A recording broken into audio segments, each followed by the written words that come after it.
हॉस्पिटलच्या पायऱ्या चढताना जयदीपचे हातपाय थरथर कापत होते. जेव्हा तो वॉर्डमध्ये पोहोचला, आपल्या वडिलांची ही हालत पाहून त्याला खूप दुःख झालं. आपल्या भावाला येताना पाहून मुकेशच्या डोळ्यातून अजून अश्रू येऊ लागले आणि तो म्हणाला की दादा लवकर या, बाबाचा श्वास थांबायला लागला आहे. जयदीपची बहीण मनस्वी आणि त्याची बायको शीतल तिथेच उभ्या होत्या आणि त्या दोघींचे पण डोळे अश्रूने भरले होते. जयदीप आपल्या वडिलांपाशी बसला. वडिलांचा हात हातात घेत तो म्हणाला की बाबा. मोहनरावांनी त्यांचे डोळे उघडले आणि जयदीपकडे पाहिले आणि म्हणाले की जयदीप, मनस्वीची काळजी घे, तिला लक्ष दे, तिचं लग्न खूप चांगल्या मुलासोबत. असं म्हणता म्हणता मोहनरावांनी आपले डोळे कायमचे बंद केले. पूर्ण परिवारासमोर त्यांनी शेवटचा श्वास घेतला होता. जयदीपच्या लग्नाला आताशी फक्त 1 महिना पूर्ण झाला होता. मोहनरावांना त्यांची पत्नी नव्हती म्हणून त्यांना जयदीपचं लवकर लग्न करून दिले, कारण मनस्वी सोबत कोणीतरी घरात असेल तर तिला पण बरं वाटेल. आणि जयदीप आणि शीतलचं प्रेम पूर्ण कॉलेजमध्ये चर्चामध्ये होतं. त्यामुळे सुद्धा मोहनरावने त्या दोघांचं लवकर लग्न लावून दिलं. मोहनरावांना जाऊन 13 दिवस झाल्यानंतर सगळे आता आपापल्या आयुष्यात गुंतले, पण अजून मनस्वी आणि मुकेश कॉलेजला गेले नव्हते. पूर्ण कॉलेजची मुले मनस्वीची वाट पाहत होते, कारण मनस्वी होती तेवढी सुंदर. कोणाला पण दिसेल तो तिच्याकडे पाहतच बसेल. सगळी मुले तिच्या रूपावर घायल होते. 2 भावांच्या सावलीमध्ये राहिल्यामुळे मनस्वीला नेहमी संरक्षण भेटत होतं. त्यामुळे कोणाचीच हिंमत मनस्वीला काही म्हणण्याची झाली नाही आणि कोण प्रयत्न करत पण नव्हते. मोहनरावांनी जायच्या आधीच मनस्वीला सांगितलं होतं की बाळा, जिथे तुझा मोठा भाऊ जयदीप सांगेल तिथेच तू तुझं लग्न कर. तू खूप सुंदर आहेस बाळा, त्यामुळे तुझ्या सुंदरतेला पाहून खूप सारे मुले तुझ्या मागे येतील. तू कधीच वाईट माणसांच्या नादी लागू नको. त्यामुळे तुझ्यासाठी चांगला मुलगा तुझा भाऊ जयदीपच शोधेल. आपल्या वडिलांचं बोलणं तिने मनावर कोरलं होतं. तिने तिच्या वडिलांना वचन पण दिलं होतं की जिथे जयदीप दादा म्हणेल तिथं मी लग्न करेल. त्यामुळे मनस्वीने स्वतःला प्रेमाच्या बंधनापासून दूर ठेवलं. जयदीपचा लहानपणीचा एक मित्र होता, सागर. दोघे एकाच क्लासमध्ये होते आणि सोबतच अभ्यास करत होते आणि फिरत पण होते. जयदीपच्या घरापासून सागरचं घर काही अंतरावरच होतं. त्यामुळे सागर नेहमी जयदीपच्या घरी येत होता. त्याला जयदीपचा स्वभाव माहीत होता, त्यामुळे तो कधीच मनस्वी सोबत बोलत नव्हता. जयदीपने मनस्वीसाठी खूप मुले पाहिली, पण त्याला नेहमी काही ना काही त्या मुलांमध्ये कमी वाटत होती. बघता बघता मनस्वीचं शिक्षण पूर्ण झालं. सागर लहानपणापासून मनस्वीला पसंत करत होता, पण त्याच्या मनात तिला तिच्यासोबत प्रेम करत आहे हे आलंच नव्हतं, कारण जयदीप त्याचा जिगरी यार होता. परंतु एकदा मनस्वीला जरूर पाहत होता. त्याला माहीत होतं की मनस्वी जयदीपला जो मुलगा आवडेल त्याच्यासोबतच ती लग्न करणार आहे आणि तो जयदीपला हे पण सांगू शकत नाही की मला मनस्वी खूप आवडते, कारण त्याला भीती वाटत होती की जर यामुळे त्या दोघांच्या दोस्तीवर काहीतरी परिणाम होईल. काही दिवसांपासून सागर जयदीपच्या घरी आला नव्हता. तो काही कामानिमित्त शहराच्या बाहेर गेला होता. मनस्वीला सागर घरी आला नाही, त्यामुळे तिला खूप बेचैन होऊ लागलं. काय माहीत, परंतु तिच्या मनात नसताना सुद्धा तिला सारखी सागरची आठवण येऊ लागली. तिला समजू लागलं की ती सागरच्या प्रेमात पडली आहे, पण तिला तिच्या बाबाला दिलेले वचन लक्षात होतं. मनस्वीला तिच्या हृदयात कोण आहे हे माहीत असून सुद्धा तिने गप्प राहणं ठीक समजलं. 15 दिवसानंतर सागर घरी आला. घरी आल्यानंतर तो सगळ्यात पहिल्यांदा जयदीपला भेटण्यासाठी आला. दरवाजाच्या बेलचा आवाज ऐकल्यानंतर मनस्वीने पळत जाऊन दरवाजा उघडला आणि समोर सागरला पाहून एवढी आनंदित झाली की तिचा आनंद सागरपासून लपून राहिला नाही. तिच्या डोळ्याच्या भाषेने सागरला सर्व काही माहीत झालं, ज्याची कल्पना सागर कधीच करू शकत नव्हता. तिच्या डोळ्यांनी सर्व काही सांगितलं होतं की ती त्याची किती वाट पाहत होती. सागरला पाहिल्यानंतर मनस्वी आपल्या पापण्यांना खाली झोकून तिथून निघून गेली. तोपर्यंत जयदीप तिथे आला आणि म्हणाला की सागर, आलास तू? चल आपण बसून गप्पा मारू. मनस्वी, थोडा चहा बनव आणि घेऊन ये. हा दादा, आणते, असं म्हणून मनस्वी किचनमध्ये गेली. मनस्वी वारंवार सागरच्या आठवणीत बुडाली होती. तिला सागरचा सहवास हवाहवासा वाटला होता. ती जेव्हा मगाशी त्याच्या डोळ्यात डोळे घालून पाहत होती तो क्षण तिच्यासाठी खूप खास होता. चहा उतू चालला होता तोपर्यंत तिची वहिनी शीतल पाठीमागे आली आणि म्हणाली की, अगं मनस्वी, लक्ष कुठे आहे? चहा पातेल्याच्या बाहेर सांडायला लागला आहे. अहो वहिनी, कुठे नाही लक्ष, हे चहाकडेच लक्ष आहे. असं म्हणून मनस्वीने चहा कपात वतला आणि त्यानंतर ती हॉलमध्ये चहा देण्यासाठी गेली.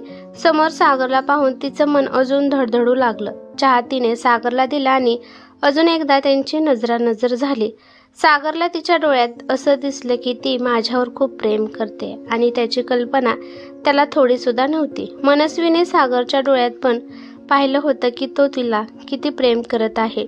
या दोघांचं असं सुरू राहिलं. ते दोघे एकमेकांकडे पाहत होते परंतु काही बोलत नव्हते. मनस्वीच्या पुढे भावाचं प्रेम होतं पण सागरच्या पुढे जिगरी दोस्ताचं प्रेम होतं. 5-6 महिने असेच गेले परंतु त्या दोघांचं नजरांशिवाय दुसरं काही बोलणं झालं नाही. मनस्वीमध्ये काहीतरी बदल झाला आहे हे मात्र तिच्या वहिनीला शीतलला कळत होतं. तिला माहित होतं काहीतरी आहे पण काय आहे हे तिच्या लक्षात येत नव्हतं. शीतलच्या आणि मनस्वीच्या वयात जास्त फरक नव्हता त्यामुळे तिच्या मनात काय सुरू आहे हे तिला समजत होतं. शीतल खूप वेळा मनस्वीच्या मनात काय आहे ते विचारण्याचा प्रयत्न केला परंतु मनस्वीने तिला काही सांगितलं नाही. तिच्या मनामधलं गुपित तिच्या पाशी ठेवलं. बघता बघता न बोलणाऱ्या प्रेमाला 3 वर्ष झाले पण या 3 वर्षात शीतलला सगळं काही समजलं होतं. याच काळात जयदीपने मनस्वीसाठी एका मुलाची निवड केली होती. जयदीप शीतलला म्हणाला की, शीतल, उद्या मनस्वीला पाहण्यासाठी एक मुलगा येणार आहे आणि त्याला आणण्यासाठी मी आणि सागर एअरपोर्टला जाणार आहे. मुकेश तुझी मदत करेल. हॉलमध्ये बसून जयदीप शीतलला सांगत होता. हे ऐकल्यानंतर मनस्वीच्या पायाखालची जमीनच सरकली पण ती काही बोलली नाही. शीतल म्हणाली की, अरे जयदीप, एकदा मुलाला बोलण्याच्या आधी एकदा मनस्वीला विचार की तिच्या मनात काय आहे. अगं शीतल, हे काय बोलत आहेस तू? अगं किती मुश्किलीने मला मनस्वी योग्य मुलगा मिळाला आहे त्यामुळे मनस्वीला नक्कीच पसंत येईल. बाकीचं तर मी सगळं पाहत आहे. त्यांचं बोलणं चालू होतं तेव्हा तिथे सागर आला आणि मनस्वी त्याला चहा आणण्यासाठी गेली. आज जेव्हा सागरने मनस्वीच्या डोळ्यात पाहिलं तेव्हा तिच्या डोळ्यात त्याला चमक दिसली नाही. ती आज नाराज होती. जेव्हा ती सागरला चहा देत होती तेव्हा तिच्या डोळ्यात अश्रू होते आणि त्याच अश्रूचा एक मोती सागरच्या चहामध्ये पडला आणि त्यामुळे चहाची काही टिपके सागरच्या चेहऱ्यावर गेली. मनस्वीच्या डोळ्यातील अश्रू पाहून सागरच्या मनात कोणीतरी घाव करत आहे असं वाटलं. तेव्हा जयदीप सागरला म्हणाला की, सागर, आपल्याला उद्या 1 वाजता एअरपोर्टवर जायचं आहे. तुला सांगितलं होतं ना की मनस्वीसाठी मी एक मुलगा पसंत केला आहे. तोच उद्या तिला पाहण्यासाठी येत आहे. सागर म्हणाला की, हा आपण नक्की जाऊ. तू अजिबात टेन्शन घेऊ नकोस. शीतलने जेव्हा मनस्वी सागरला चहा देत होती तेव्हा तिने सगळं पाहिलं होतं आणि तिला आता स्पष्ट कळाले होते की सागर आणि मनस्वी एकमेकांना न बोलता प्रेम करत आहेत. तिला कळाले की खऱ्या प्रेमात किती ताकद असते. तिने विचार केला की रात्री या विषयावर जयदीप सोबत बोलायचं. रात्री जेवण झाल्यानंतर जयदीप जेव्हा बेडरूममध्ये आला तेव्हा शीतल जयदीपला म्हणाली की, जयदीप, मला तुला काहीतरी महत्त्वाचं सांगायचं आहे. पण जयदीपला खूप कंटाळा आला होता. तो म्हणाला की, शीतल, आपण उद्या बोलू. आणि असं म्हणून तो झोपी गेला. शीतल काही पण बोलू शकली नाही. ती आता सकाळची वाट पाहू लागली आणि ती विचार करते की मनस्वी आपल्या भावांना किती प्रेम करत आहे. ते आपल्या भावासाठी किती मोठा त्याग करत आहे जो त्याग कोणी सुद्धा करू शकत नाही. जयदीप सागरचा दोस्त आहे. त्याला पण माहित आहे की जयदीप मनस्वीसाठी या जगातला सगळ्यात चांगला मुलगा शोधत आहे. त्यामुळे तो पण काही बोलू शकत नव्हता. त्या दोघांना किती त्रास होत असेल याची कल्पना शीतलला कळत होती. त्या दोघांचं अजून बोलणं झालं नव्हतं. त्या दोघांनी असं न बोलता डोळ्यांच्या भाषेने प्रेम असं कोणीच केलं नसेल. शीतल रात्रभर विचार करत बसले की याबद्दल जयदीप सोबत कसं बोलावं. पण जेव्हा जयदीप सकाळी लवकर उठला तो कामात एवढा व्यस्त होता की शीतलला त्याच्यासोबत बोलण्यासाठी वेळच भेटला नाही. आज जयदीपला वाटत होतं की नक्कीच मनस्वीचं लग्न जुळत असतं. दुपारच्या 1 वाजता सागर पण तयार होऊन आला होता. जयदीप पण विश्वास आणि उत्साहात तयार झाला होता.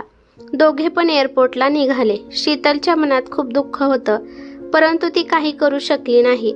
जाता जाता जयदीप शीतलला म्हणाला की मनस्वीला व्यवस्थित तयार व्हायला सांग. हा, आणि गुलाबी साडी सुद्धा तिला घालायला सांग. मनस्वी काहीच बोलली नाही. 2:30 वाजेपर्यंत सागर, जयदीप आणि मंदार घरी आले. मुकेशने मंदारचं स्वागत केलं. त्याला आदरपूर्वक आतमध्ये बोलावलं आणि बसवलं.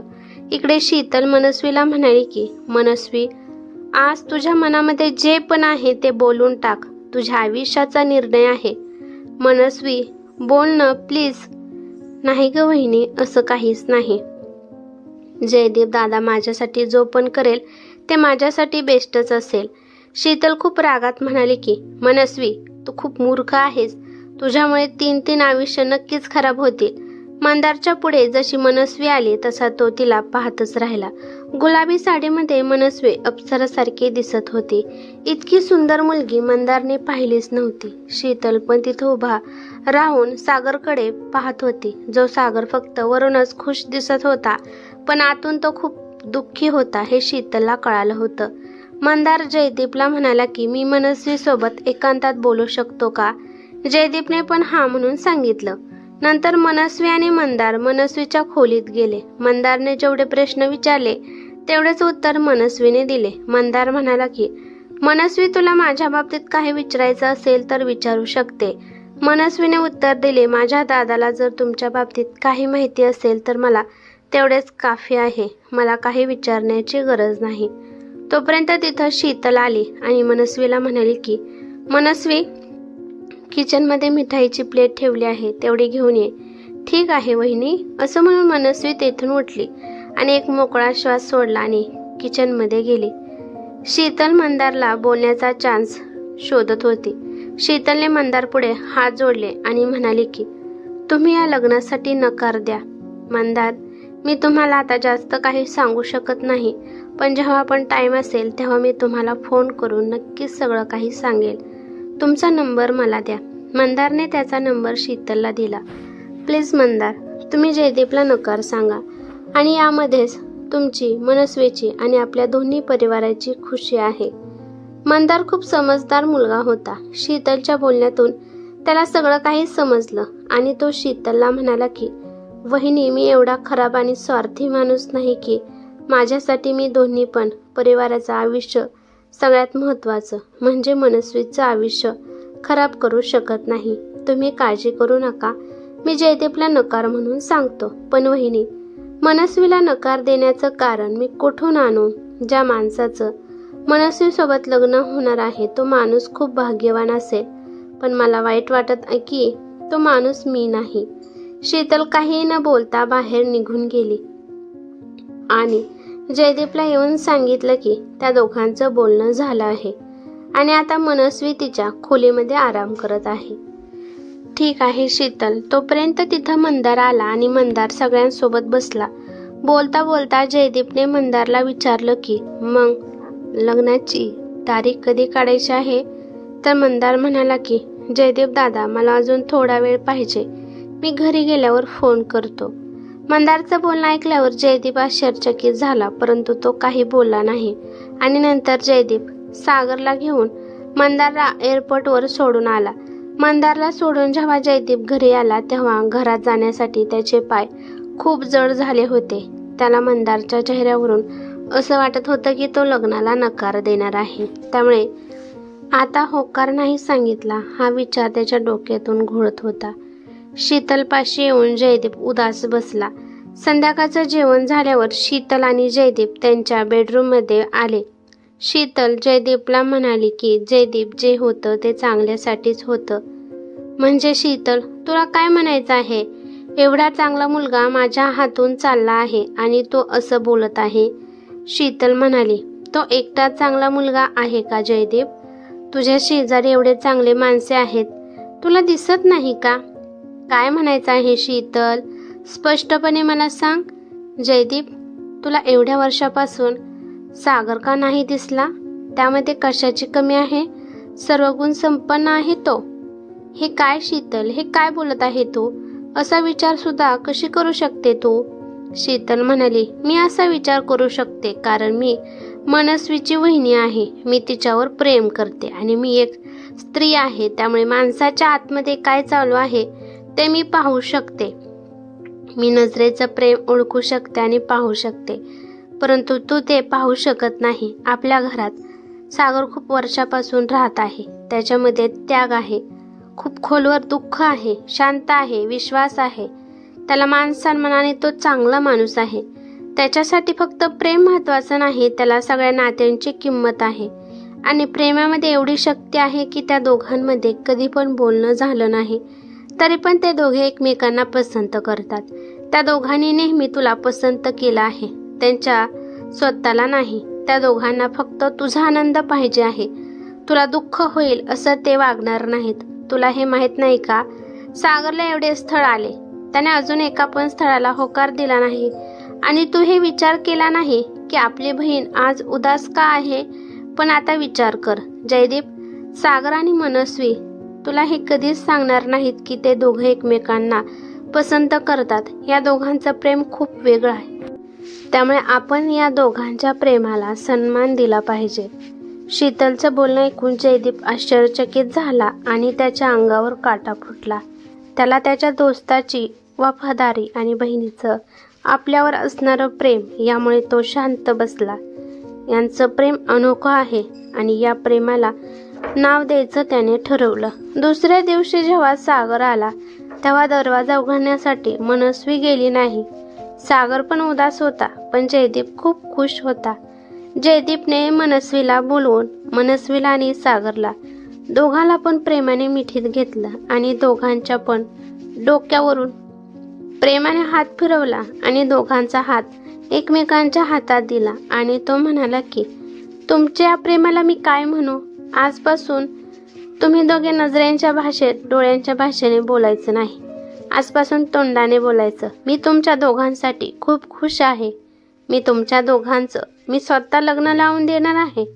हे ऐकल्यानंतर सागरने आणि मनस्वीने जयदीपचा आशीर्वाद घेतला आणि दोघांच्या पण तोंडावरची उदासी गेली आणि त्या दोघांच्या तोंडावर आनंद आला.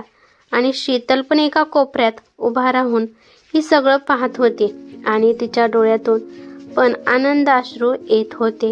ही कथा कशी वाटली ते मला कमेंट करून नक्की सांगा. कथा आवडली तर लाईक शेअर नक्की करा आणि चॅनेलवरती नवीन असाल तर चॅनेलला सबस्क्राईब करा. धन्यवाद.